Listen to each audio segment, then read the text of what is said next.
إن الحمد لله نحمده ونستعينه ونستغفره ونعوذ بالله من شرور أنفسنا ومن سيئات أعمالنا من يهده الله فلا مضل له ومن يضلل فلا هادي له وأشهد أن لا إله إلا الله وحده لا شريك له وأشهد أن محمدا عبده ورسوله اللهم صل وسلم وبارك على نبينا محمد وعلى آله وأصحابه ومن تبعهم بإحسان إلى يوم الدين أما بعد Ma'asyiral muslimin rahimani wa rahimakumullah.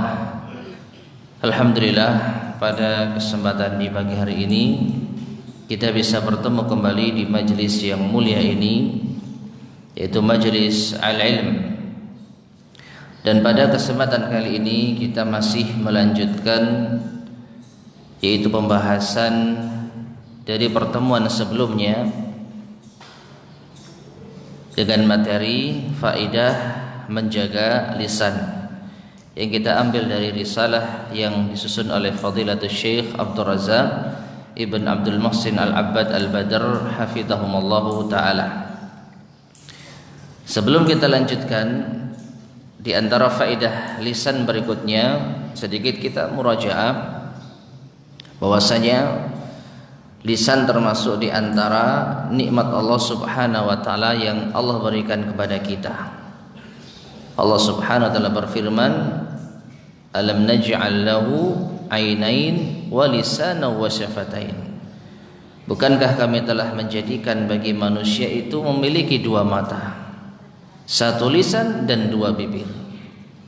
Allah sebutkan secara khusus di antara bentuk atau di antara anggota tubuh manusia yang Allah ciptakan adalah dua mata, satu lisan dan dua bibir. Nah, ini menunjukkan bahwasanya memiliki lisan termasuk nikmat yang sangat besar yang telah Allah berikan kepada kita.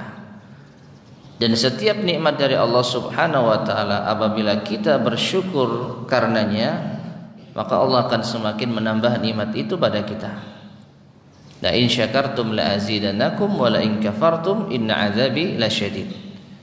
Sungguh jika kalian bersyukur, maka aku akan tambah nikmatku kepada kalian. Namun jika kalian kufur, ingatlah azabku amatlah pedih. Nah, di antara cara kita bersyukur kepada Allah Subhanahu wa taala terhadap nikmat lisan yang agung ini adalah dengan cara kita memanfaatkannya di dalam ketaatan kepada Allah Subhanahu wa taala dan kita menjaganya dari perkara-perkara yang bisa mendatangkan murka Allah Subhanahu wa taala. Nah, ketika seorang manusia sudah bisa memanfaatkan lisan pada perkara yang seperti ini, yaitu dimanfaatkan untuk ketaatan dan menjauhi perkara-perkara yang mendatangkan murka Allah, maka ia akan mendapatkan faedah-faedahnya. Dan kemarin telah kita terangkan 3 faedah yang didapatkan seorang manusia tatkala ia menjaga lisannya. Yang pertama apa? Mendapatkan ampunan dan perbaikan amal. Orang yang menjaga lisannya, maka Allah Subhanahu wa taala akan mengampuni dosa-dosanya dan akan memperbaiki amalannya.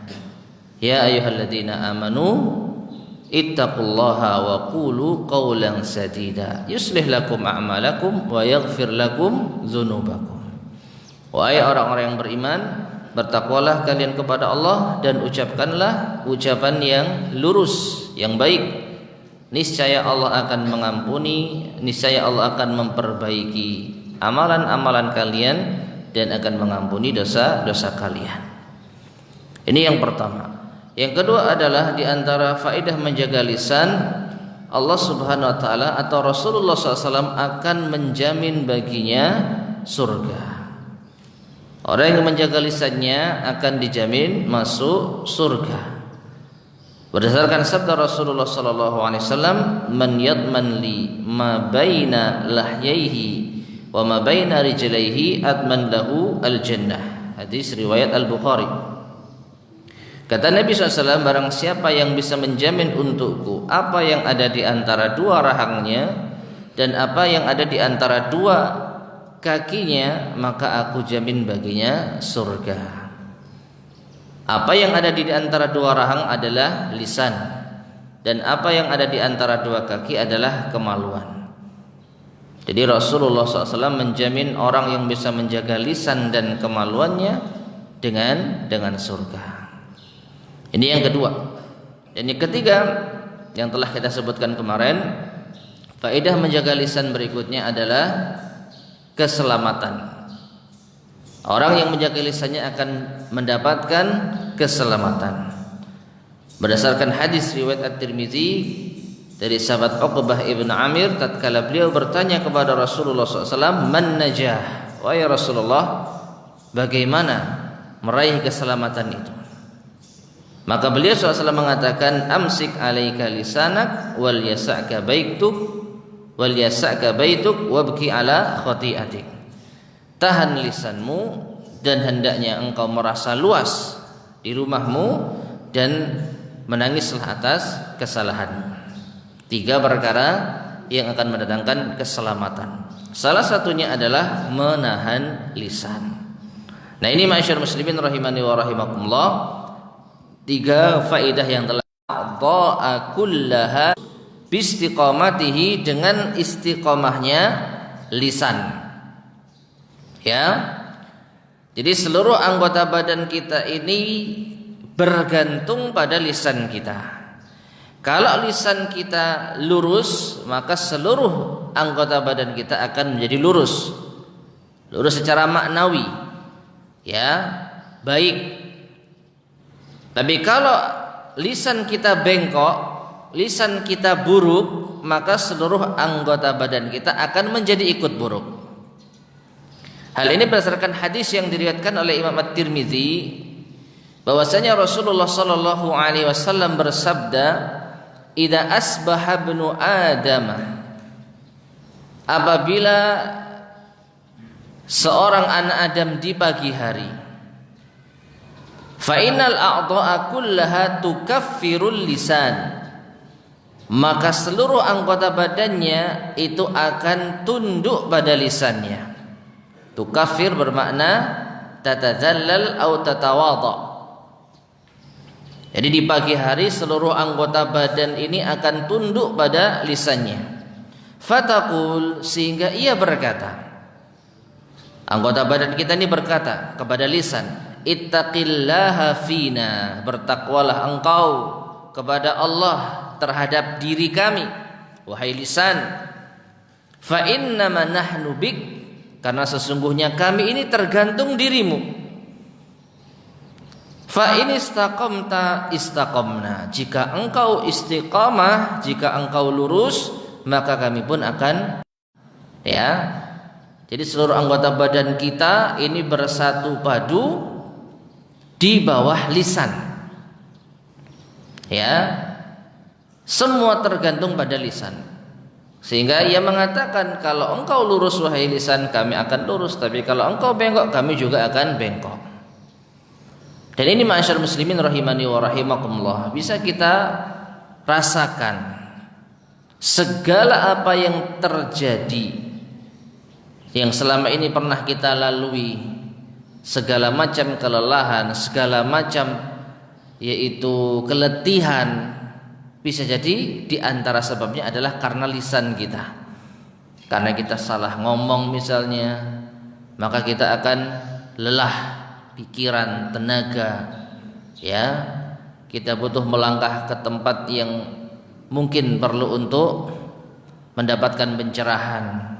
Datang ke tempat ustadz misalnya, meminta saran, afwan ustadz, saya sudah ngomong begini, apa yang harus saya lakukan?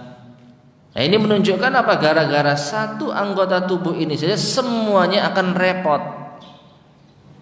Ya, semuanya akan repot. Yang salah satu anggota badan, yang nanggung semuanya.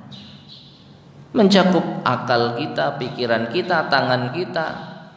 Setelah lisan ini keluar, atau setelah lisan ini mengeluarkan ucapan, Lalu kita menyesal tangan kita. Mungkin kita ambil handphone, hubungi kawan, sibuk untuk menelpon orang-orang yang bisa memberi nasihat. Ya, kaki kita tidak berhenti untuk melangkah ke tempat yang bisa memberikan pencerahan. Telinga kita akan sibuk mendengarkan nasihat. Mata kita akan yaitu awas atau perhatian terhadap apa yang disampaikan berupa nasihat, demi untuk menyelamatkan diri kita gara-gara lisan. Ya. Dan ini selaras dengan poin yang ketiga. Menahan lisan adalah sumber keselamatan. Sehingga sebaliknya kalau seorang mengumbar lisannya, ini adalah sumber petaka. Dan yang menanggung petaka tersebut sekali lagi bukan hanya lisan saja, tetapi seluruh anggota badan kita. Gara-gara lisan orang bisa masuk penjara, gara-gara lisan orang bisa dihukum dan lain sebagainya. Ya coba kalau seandainya yang dihukum cuma lisan saja gitu, kan enak ya. Ya, wes Pak, yang dipegang mulut saya saja masukkan penjara, badan saya bisa bebas. Tapi nyatanya tidak demikian. Nyatanya gara-gara lisan kita, seluruh anggota badan kita apa? Kena imbasnya. Maka benarlah apa yang dikatakan Rasulullah sallallahu alaihi wasallam. Ya, di dalam hadis ini bahwasanya lisan itu akan dituntut oleh anggota badan yang lainnya untuk senantiasa istiqomah, agar mereka semua anggota badan kita yang lain juga istiqomah. Taib. Ini yang keempat. Kemudian yang kelima, ma'asyar muslimin rahimani wa rahimakumullah, di antara faedah menjaga lisan. Beliau mengatakan, wa fi siyanatil lisani rif'atun lil 'abdi wa 'uluwun fi darajatihi wa fawzun bi ridwanillahi tabaraka wa ta'ala. Bahwasanya dengan menjaga lisan, maka seorang hamba akan mendapatkan ketinggian derajat dan kesuksesan dengan keridhaan Allah Subhanahu wa taala.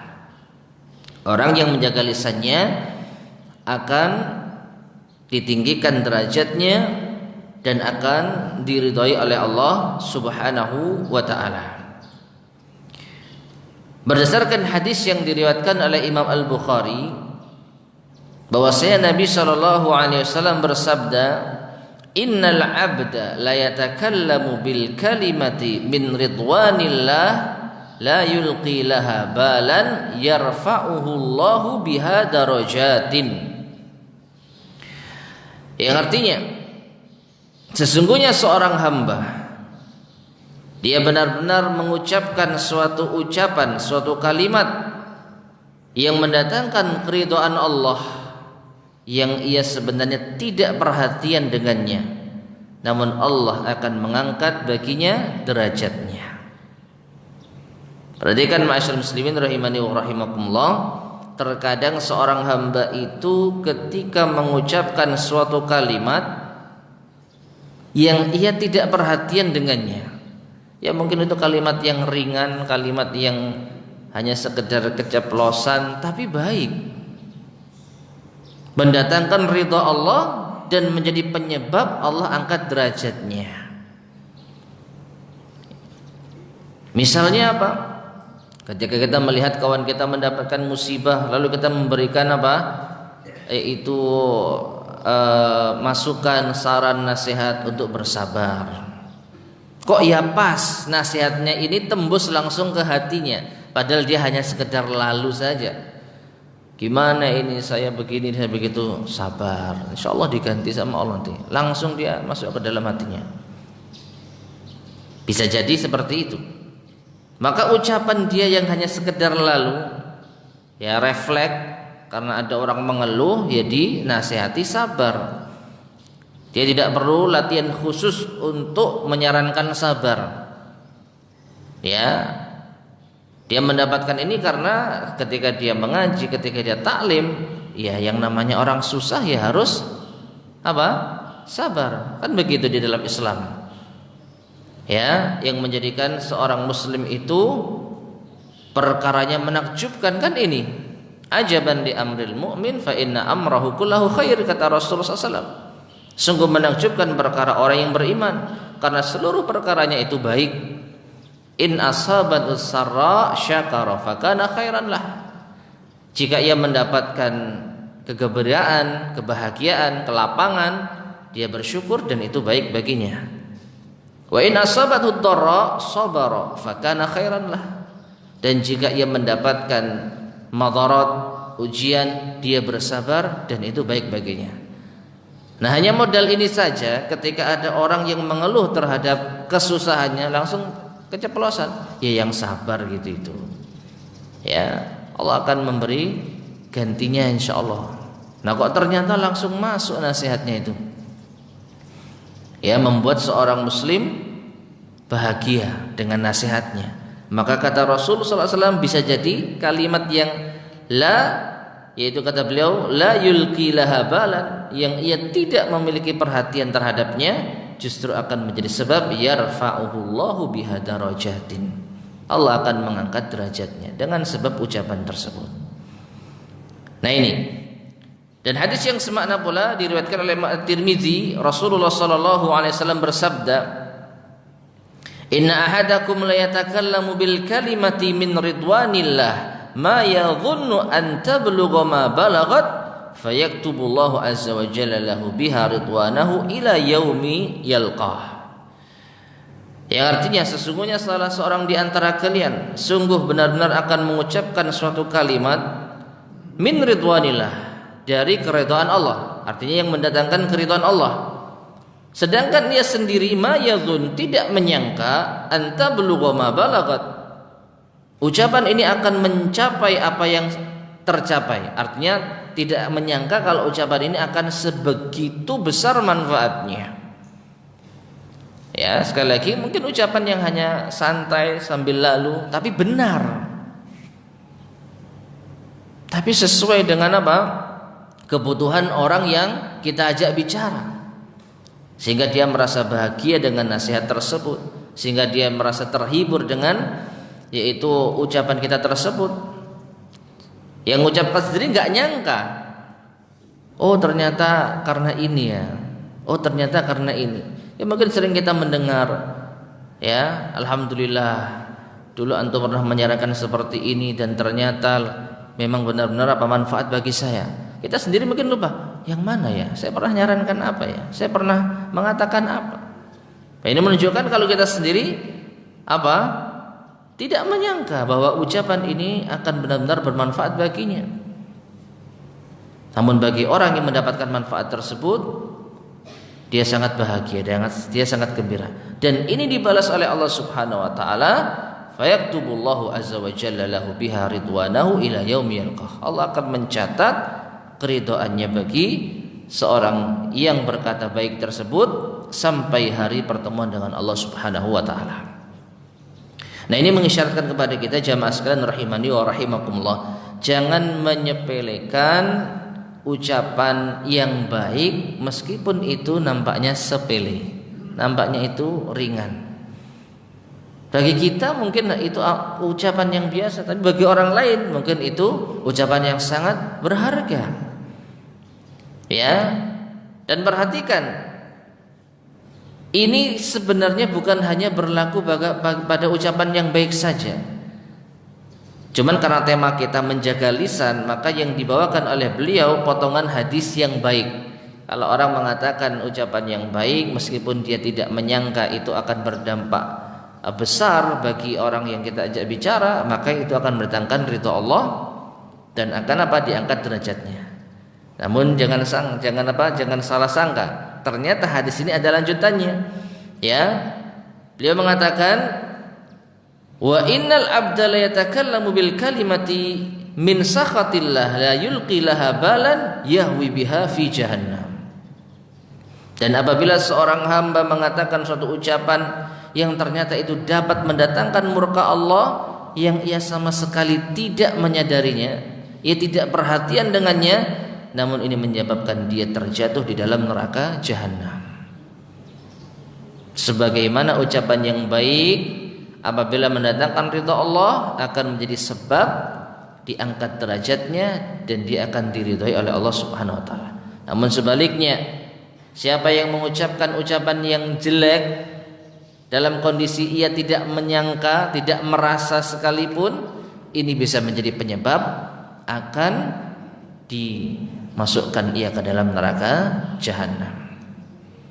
Nah, sekarang mari kita introspeksi diri kita, mana yang dominan?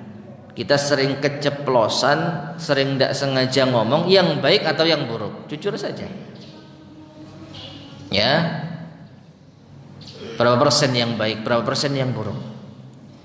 Nah, ini perlu untuk kita introspeksi. Dan sekali lagi ini menunjukkan pentingnya kita perhatian dengan lisan kita.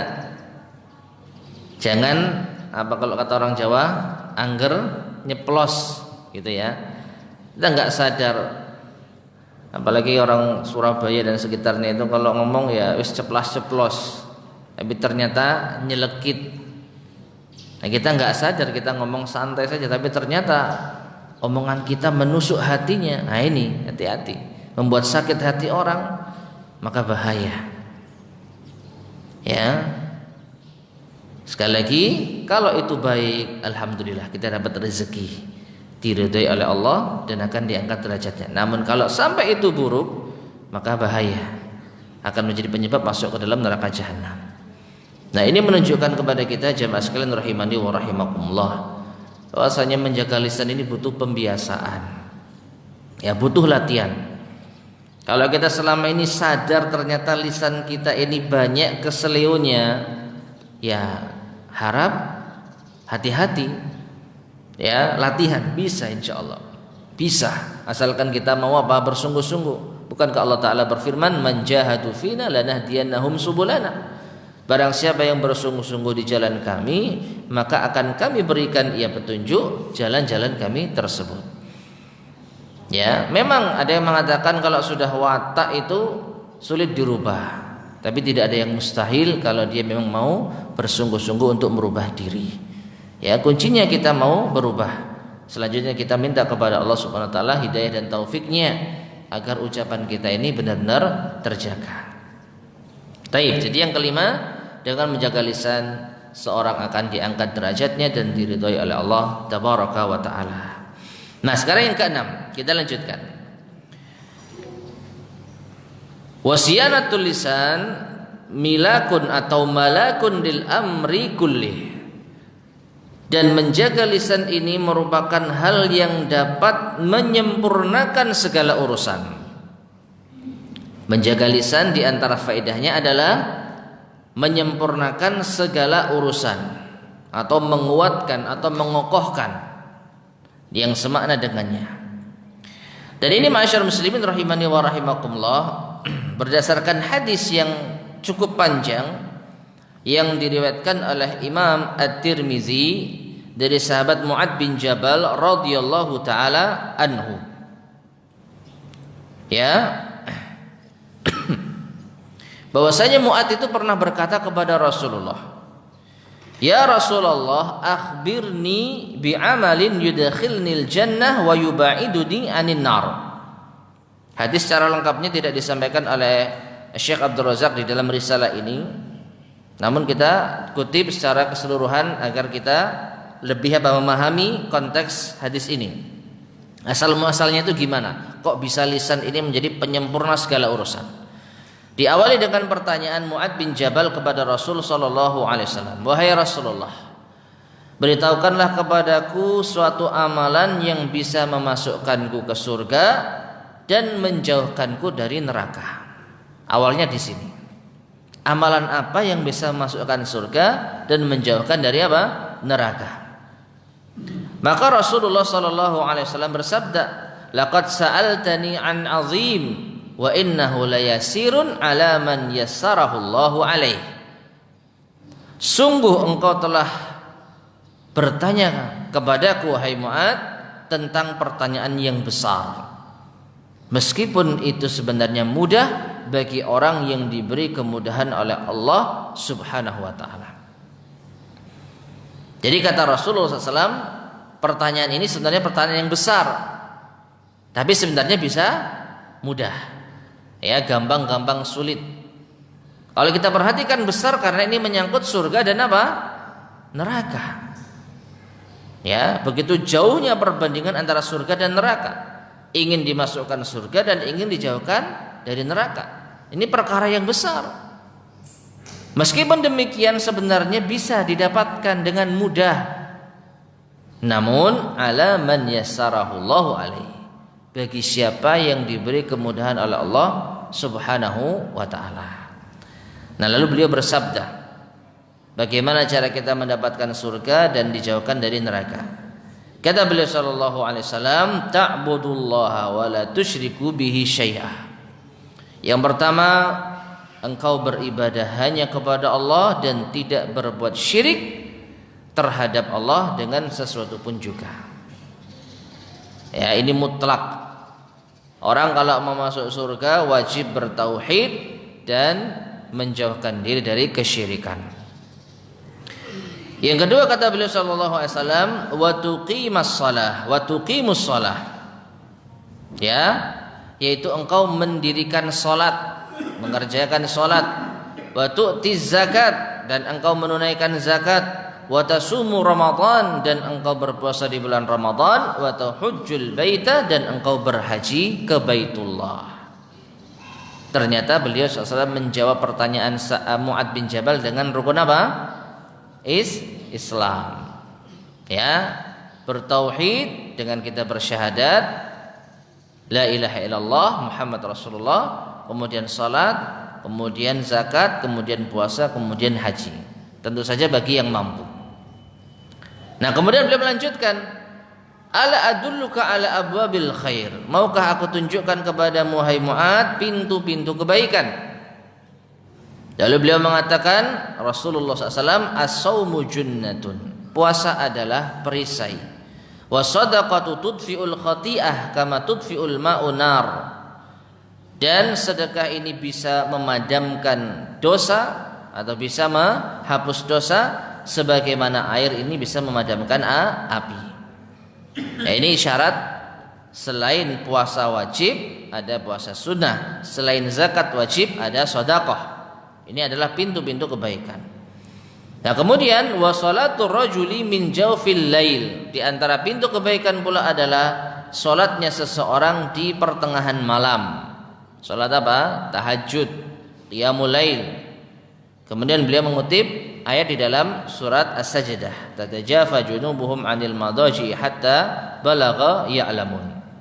Ya, dan lambung-lambung mereka itu jauh dari tempat tidurnya sampai ayat ya'lamun. Nah, summa qala, kemudian Rasulullah bersabda sallallahu alaihi wasallam, ala ukhbiruka bi ra'sil amri kullihi wa amudihi wa dzirwati sinamihi. Maukah engkau kuberitahu tentang pokok dari segala urusan, kemudian tiangnya, penyangganya, kemudian puncaknya? Qultu bala ya Rasulullah, kata Mu'ad bin Jabal, mau wahai Rasulullah. Maka beliau bersabda, ra'sul amri al-islam wa amuduhu shalah wa dzirwatu sinamihil jihad. Pokok segala urusan adalah Islam, tiang penyangganya adalah salat, dan puncaknya adalah jihad.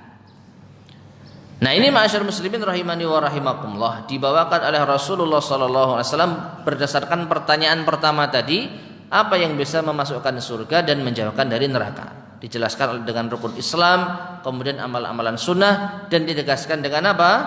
Dengan Islam lagi, kemudian salat, kemudian jihad. Nah, setelah itu beliau SAW menjelaskan, ala ukhbiruka bimalaki dzalika kullih. Maukah engkau kuberitahu hal yang bisa menyempurnakan ini semua? Rukun Islam kita jadi sempurna, segala pintu-pintu kebaikan yang kita amalkan jadi sempurna.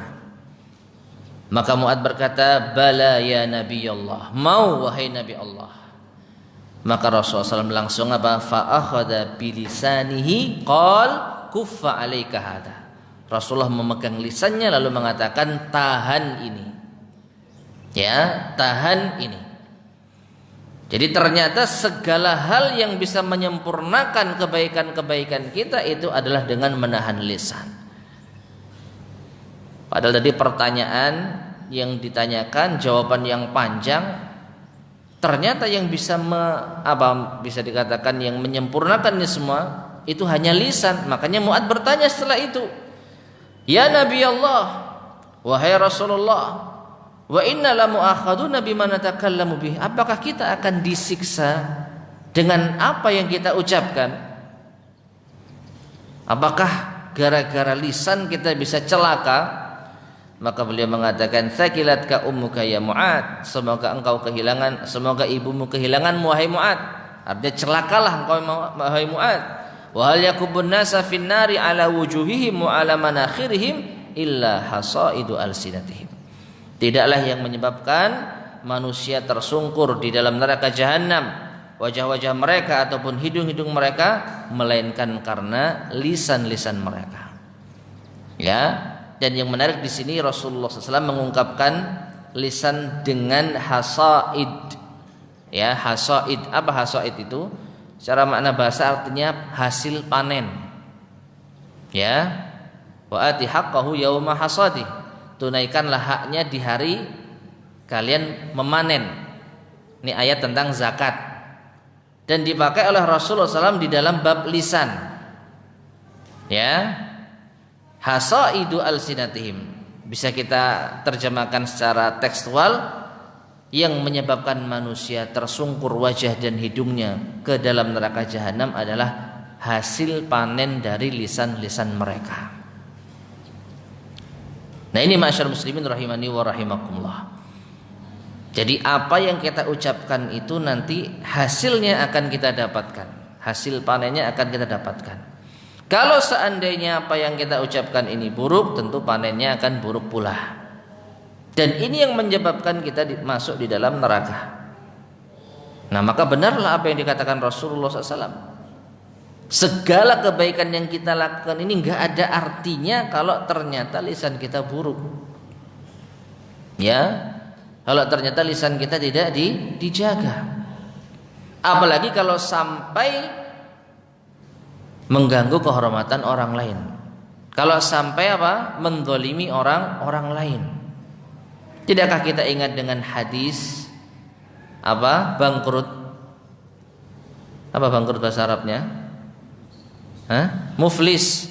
Atadruna mal muflis?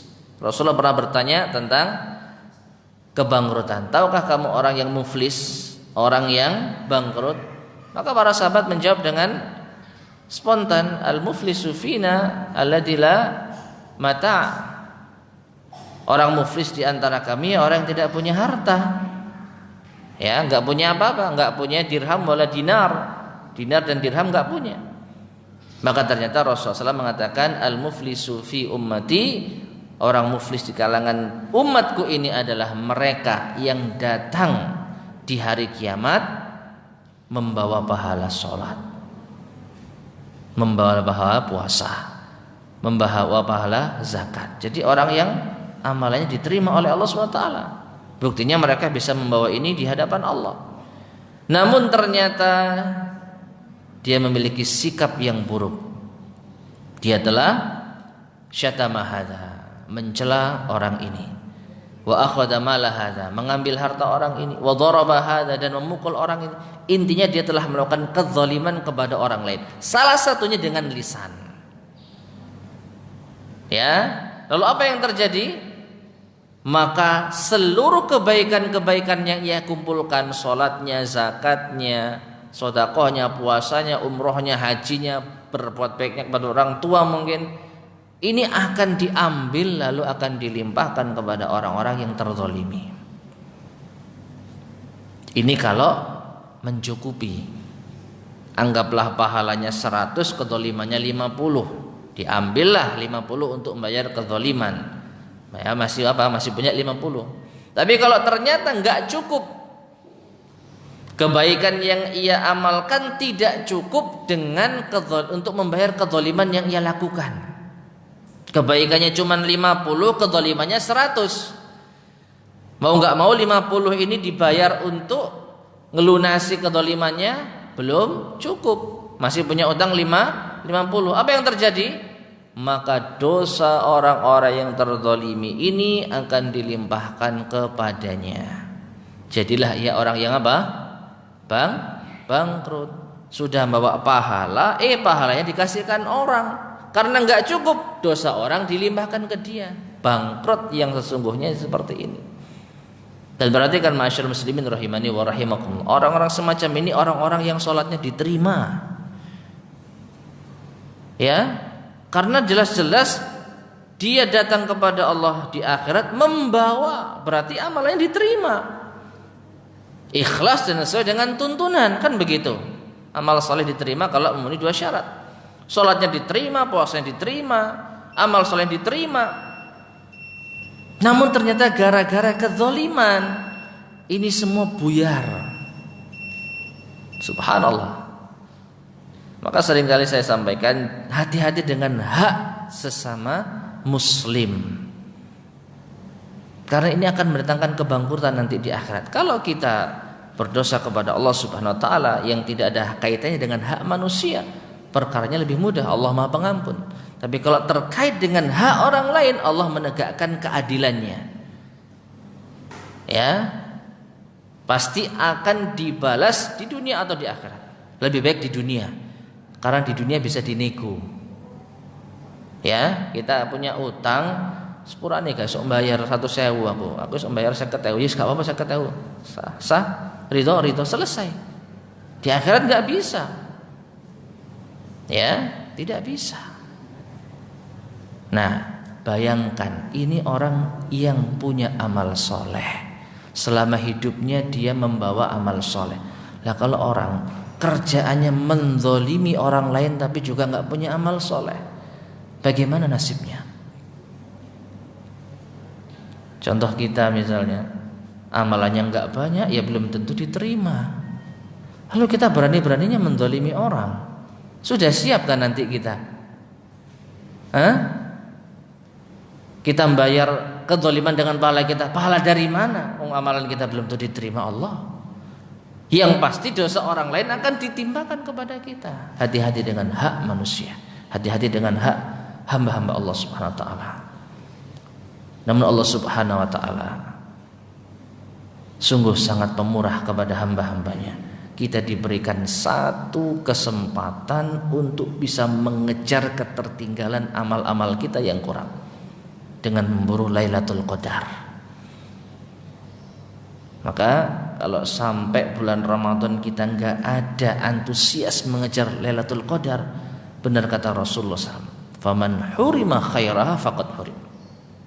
Siapa yang terhalang dari mendapatkan kebaikan di malam itu, maka dia akan terhalang dari mendapatkan kebaikan seluruhnya. Coba amalan apa yang bisa setara dengan mengamalkan kebaikan selama al-syahr, 1000 bulan, kalau bukan di malam Lailatul Qadar? Ya jujur, selama kita beribadah kepada Allah, kalau tidak ditolong dengan Lailatul Qadar, mungkin kita nggak ada apa-apanya. Amalan kita belum tentu diterima, pahala atau dosa kita pasti dicatat. Ya, ini kalau kita ngitung antara amal soleh dan dosa, kayaknya nggak nutut ini. Kalau kita hanya mengandalkan amal soleh yang biasa, belum tentu diterima, tapi dosa sudah pasti dicatat. Maka dengan Lailatul Qadar, dan ini adanya di bulan Ramadan, semoga kita bisa apa? Mengejar ketertinggalan amal-amal soleh kita. Semoga bisa apa? Meningkatkan kualitas amal soleh kita, sehingga kita setara dengan mengamalkan amal soleh selama 1000 bulan. Ya, maka kita bersyukur kepada Allah Subhanahu wa taala bisa bertemu dengan bulan Ramadan lagi, dan kita apa? Bisa mendapatkan kesempatan. Semoga saja nanti sampai Ramadan usai dan kita mendapatkan Lailatul Qadar. Taib yang terakhir, masyaallah muslimin rahimani wa rahimakumullah, yang ketujuh, di antara faedah menjaga lisan, kata beliau, wa min thimari siyanatil lisan, dan di antara buah menjaga lisan, annahu alamatun min alamatil iman, bahwasanya ini termasuk di antara tanda-tanda keimanan. Menjaga lisan itu adalah tanda orang yang beriman. Ma'asyar muslimin rahimani wa rahimakumullah, ini sebagaimana juga akidah Ahlussunnah wal Jamaah yang mengatakan bahwasanya di antara bentuk keimanan adalah dengan lisan. Ya, Ahlussunnah wal Jamaah mengimani bahwasanya al-imanu qaulun bil lisan wa i'tiqadun bil janan wa amalun bil arkan. Iman itu mencakup ucapan dengan lisan, keyakinan di dalam hati, dan diamalkan dengan perbuatan. Ini satu hal yang sudah menjadi kesepakatan para ulama Ahlussunnah wal Jamaah.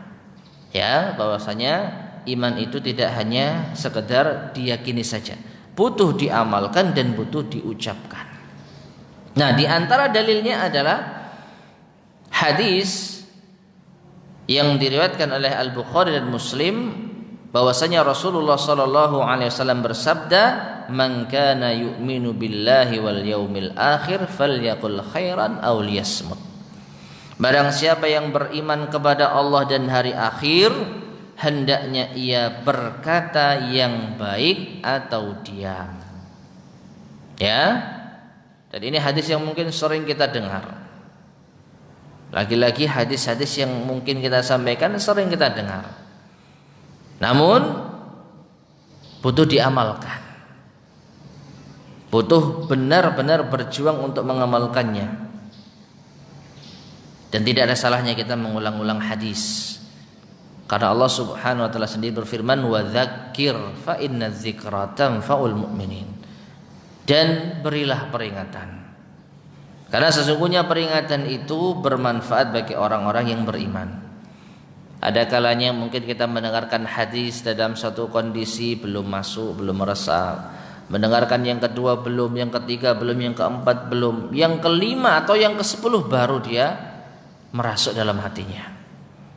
Ya, katakanlah hadis yang kita sampaikan tadi, "Man kana yu'minu billahi wal yaumil akhir falyaqul khairan aw liyasmut." Ini mungkin sudah ratusan, tapi belum juga menancap di dalam hati kita. Paling tidak ini semakin mendekatkan pada satu saat nanti ini bisa benar-benar menancap dalam hati kita. Ya, tanda keimanan seseorang kepada Allah dan hari akhir, bicara yang baik. Kalau nggak bisa bicara yang baik, khawatir dia bicara tidak baik, maka hendaknya dia diam. Dan ini menunjukkan ma'asyiral muslimin rahimani wa rahimakumullah, keinginan untuk bicara yang tidak baik atau mungkin unek-unek gitu ya, unek-unek tapi belum ditumpahkan dalam ucapan, wallahu a'lam bishawab, maka ini masih ringan perkaranya. Ya, karena Rasulullah SAW bersabda, "Au liyasmut," atau diam. Siapa yang beriman kepada Allah dan hari akhir hendaknya bicara yang baik. Ya. Jadi cuma satu pilihan, bicara yang baik. Atau maksudnya apa? Kalau enggak bisa bicara yang baik.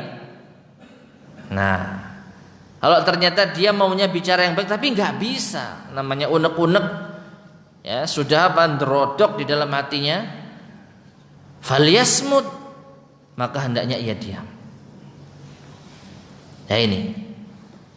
Jadi selama itu masih tertahan di dalam dada kita, di dalam benak kita, maka perkaranya mudah. Tapi kalau sudah kelanjur keluar, nah ini perkaranya berat. Ada hati-hati yang tersakiti, ada orang-orang yang terzalimi, maka harus apa? Dipertanggungjawabkan. Tapi kalau selama kita simpan dalam hati, meskipun kesal, meskipun jengkel, mangkel, tapi tidak kita ucapkan, maka insya Allah ini masih bisa diselamatkan. Ya, belum ada orang yang terzalimi. Hanya saja kita perlu membersihkan hati, perlu menenangkan jiwa. Dan ini lebih mudah, menaklukkan diri sendiri lebih mudah daripada kita menaklukkan orang lain yang akan terzalimi dari ucapan kita.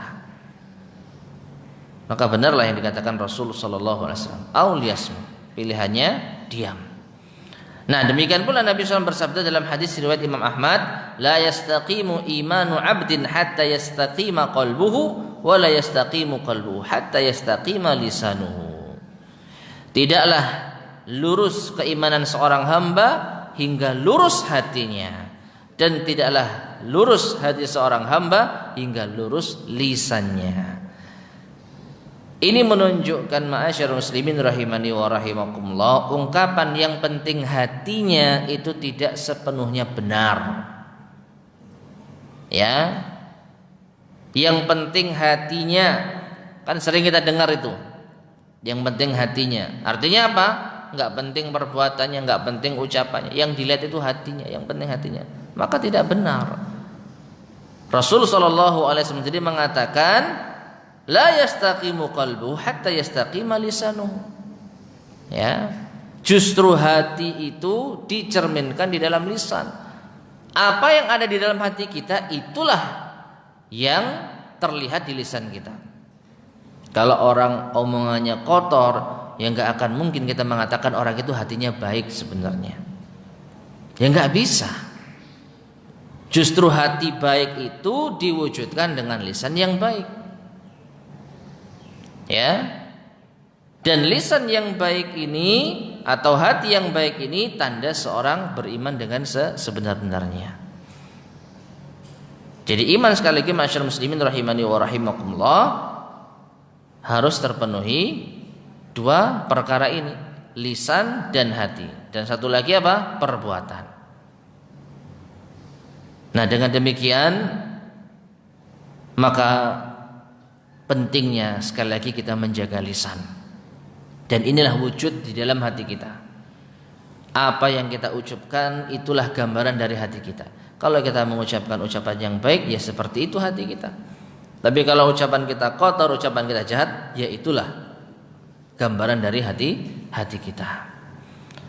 Maka mudah-mudahan Allah Subhanahu wa taala menjadikan bulan Ramadan ini bulan untuk latihan bagi kita semuanya di dalam menjaga lisan kita. Ingat sekali lagi, di antara perkara yang berat nanti pertanggungjawabannya di hari kiamat adalah ditunaikannya hak-hak hamba. Jangan sampai ada catatan lisan kita ini menyakiti orang lain sehingga kita nanti dituntut di akhirat. Kalaupun ada, maka segera kita meminta penghalalan. Ya, kalaupun kita pernah menyakiti hati orang lain, hendaknya kita segera meminta maaf. Jangan sampai ini dibawa nanti di akhirat, karena nanti pasti akan dipertanggungjawabkan. Kalau enggak, amalan kita yang akan diserahkan ke orang yang kita zalimi, dosanya akan dilimpahkan kepada kita. Wal iyadu billah. Wallahu a'lam bishawab. Tapi di sini ada pertanyaan. Ustaz, saya menemui saudara kita yang ketika berbicara selalu membuat sakit hati dalam konteks bercanda maupun serius, tetapi dia menganggapnya biasa saja.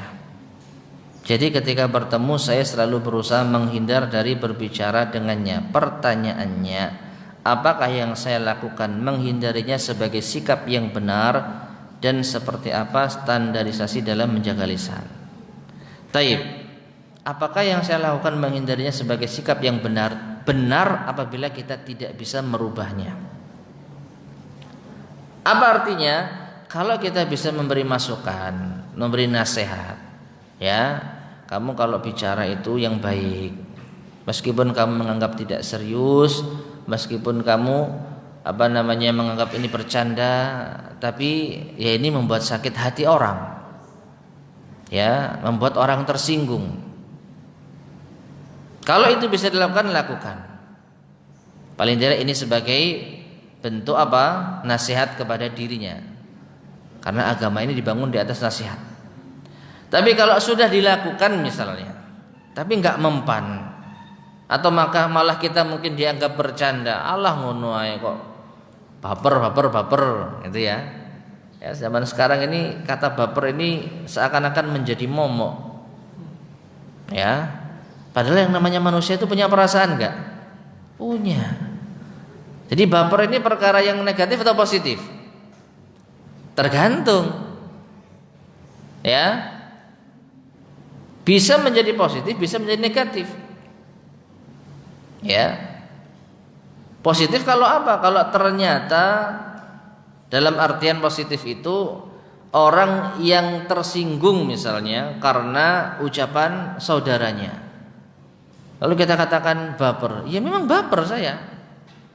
Ya saya punya perasaan Anda menyinggung saya. Kok nggak boleh dikatakan baper? Nah ini. Nah misalnya ada orang yang kita nasihati, wah kamu gitu aja kok, dianggap serius, baper kamu. Nah akhirnya apa? Ya Allah, sudah dikasih nasihat benar-benar kok tambah disakiti lagi, ya. Akhirnya ya sudahlah, daripada setiap ketemu saya sakit hati, mending saya hindari. Maka ini boleh dilakukan. Ya, ini boleh dilakukan. Di antara hal yang mendukung ini adalah suatu riwayat dari para ulama salaf, saya lupa kalau nggak salah antara Ibrahim An-Nakhai dan satunya lupa saya. Jadi intinya dua ulama ini, seorang atau dua orang yang memiliki kekurangan. Yang satu penglihatannya tidak sempurna, yang satu kakinya cacat. Ya. Kedua ulama ini berjalan bersama-sama. Lalu sampai di suatu persimpangan, salah seorang dari mereka mengatakan, lebih baik kita pisah. Ini saya riwayatkan secara makna ya, lebih baik kita pisah. Kamu lewat sana, saya lewat sana. Loh kenapa? Ya nanti supaya tidak ada yang mencela kita. Mencela bagaimana? Kalau kita jalan bareng nanti akan dikata-katai sama orang. Orang yang penglihatannya tidak sempurna menunjukkan jalan kepada orang yang pincang. Artinya apa? Sama-sama cacatnya jalan bareng, gitu loh bahasa kasarnya. Maka dikatakan kepada ulama yang mengatakan tadi, ya, loh apa masalahnya? Biarkan saja mereka mencela, kita dapat pahalanya kok. Sepintas benar juga kan? Ya silahkan ghibah-ghibah kita. Ya nanti kita yang dapat pahalanya, mereka yang dosa. Maka beliau mengatakan yang menginisiasi untuk pisah jalan, demi Allah, lau naslamu wa yaslamun khairun min an naslamu naslamu wa yujarun, ya, atau wa ya'samun, afwan. Demi Allah, sekiranya kita selamat dan mereka juga selamat, ini lebih baik dibandingkan kita selamat mereka berdosa. Paham gak maksudnya?